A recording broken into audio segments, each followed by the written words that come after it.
Aklat ng Juan, chapter 4, verse 1 to 42. Si Jesus at ang Samaritana. Nabalitaan ng mga Pariseo na lalong marami ang nahihikayat at nababautismohan ni Jesus kaysa kay Juan. Ngunit ang totoo'y hindi si Jesus ang nagbabautismo, kundi ang kanyang mga alagad. Nang malaman ito ni Jesus, siya'y umalis sa Judea at bumalik sa Galilea. Kailangan sa Samaria siya magdaan. Dumating siya sa isang bayan doon na tinatawag na Sicar, malapit sa bukid na ibinigay ni Jacob sa kanyang anak na si Jose. Dito matatagpuan ang balon ni Jacob. Umupo si Jesus sa tabi nito sapagkat siya'y napagod sa paglalakbay. Halos katanghali ang tapat na noon. May isang Samaritanang dumating upang umigib. Sinabi ni Jesus sa kanya, "Maaari bang makiinom?" Wala noon ang kanyang mga alagad sapagkat bumili ng pagkain sa bayan. Sinabi sa kanya ng Samaritana, "Kayo'y Hudyo at Samaritana ako. Bakit kayo humihingi sa akin ng inumin? Sapagkat hindi nakikitungo ang mga Hudyo sa mga Samaritano." Sumagot si Jesus, "Kung alam lamang ninyo kung ano ang pinagkakaloob ng Diyos at kung sino itong humihingi sa inyo ng inumin, marahil ay kayo ang hihingi sa kanya at kayo na may bibigyan niya ng tubig na nagbibigay buhay." "Ginoo," wika ng babae, "malalim ang balong ito at wala man lamang kayong panalok. Saan kayo kukuha ng tubig na nagbibigay buhay? Higit pa ba kayo kaysa sa aming ninunong si Jacob na nagbibigay sa amin ng balong ito?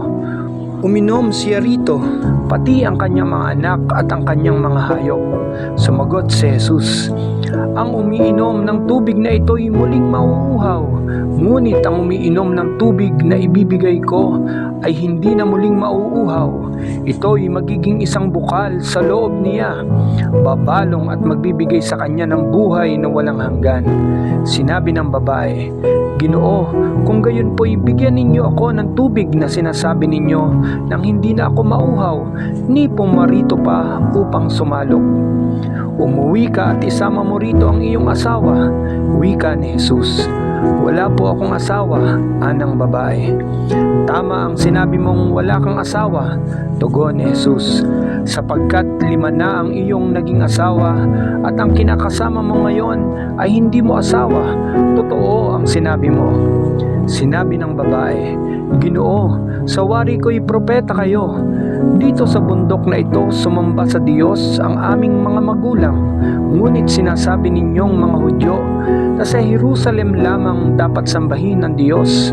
Tinugon siya ni Jesus, "Maniwala ka sa akin, ginang. Dumarating na ang panahon na sasambahin ninyo ang Ama, hindi lamang sa bundok na ito o sa Jerusalem. Hindi ninyo nakikilala ang inyong sinasamba, ngunit nakikilala namin ang aming sinasamba, sapagkat ang kaligtasan ay galing sa mga Hudyo. Ngunit dumarating na ang panahon, ngayon na nga, na ang mga tunay na sumasamba sa Ama ay sasamba sa Kanya sa Espiritu at sa katotohanan, sapagkat ito ang hinahanap ng Ama sa mga sumasamba sa Kanya. Ang Diyos ay Espiritu, kaya't dapat siyang sambahin sa Espiritu at sa katotohanan." Sinabi ng babae, "Nalalaman ko pong paririto ang Mesiyas, ang tinatawag na Kristo.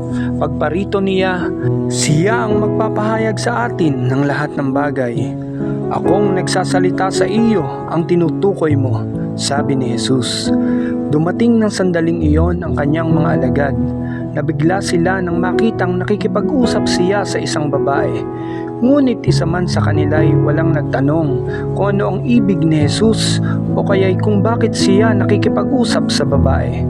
Iniwan ng babae ang kanyang banga, bumalik sa bayan at sinabi sa mga taga roon, "Halikayo, tingnan ninyo ang taong nagsabi sa akin ng lahat ng ginawa ko. Siya na kaya ang Kristo?" Kaya't lumabas sila ng bayan at nagpunta kay Jesus. Samantala, makailang ulit na sinabi sa kanya ng mga alagad, "Rabay, kumain na po kayo." Ngunit sumagot siya, "Ako'y may pagkaing hindi ninyo alam." Kaya't nag-usap-usap ang mga alagad, May nagdala kaya sa kanya ng pagkain? Sinabi sa kanila ni Jesus, ang pagkain ko ay ang tuparin ang kalooban na nagsugo sa akin at ganapin ang ipinagagawa niya. Hindi ba sinasabi ninyo, 4 na buwan pa at anihan na? Sinasabi ko sa inyo, masdan ninyo ang bukid, hinog na at handa ng anihin. Ang gumagapas ay tumatanggap ng upa at nagtitipon ng bunga para sa buhay na walang hanggan. Kaya't magkasamang nagagalak ang naghahasik at ang nag-aani. Kaya totoo ang kasabihang, iba ang naghahasik at iba naman ang nag-aani. Sinugo ko kayo upang anihin ang hindi ninyo inihasik. Nagpagalang iba at kayo ang nag-ani sa kanilang pinagpagalan. Maraming Samaritano sa bayang yaon ang sumampalataya kay Jesus dahil sa patotoong ito ng babae. Sinabi niya sa akin ang lahat ng aking ginawa. Kaya't paglapit ng mga Samaritano kay Jesus, hiniling nila na tumigil muna siya roon at nanatili siya roon ng 2 araw. At marami pang sumampalataya nang mapakinggan siya. Sinabi nila sa babae, nananampalataya kami ngayon, hindi na dahil sa sinabi mo, kundi dahil sa narinig namin sa kanya. Nakilala naming siya nga ang tagapagligtas ng sanlibutan. Amen.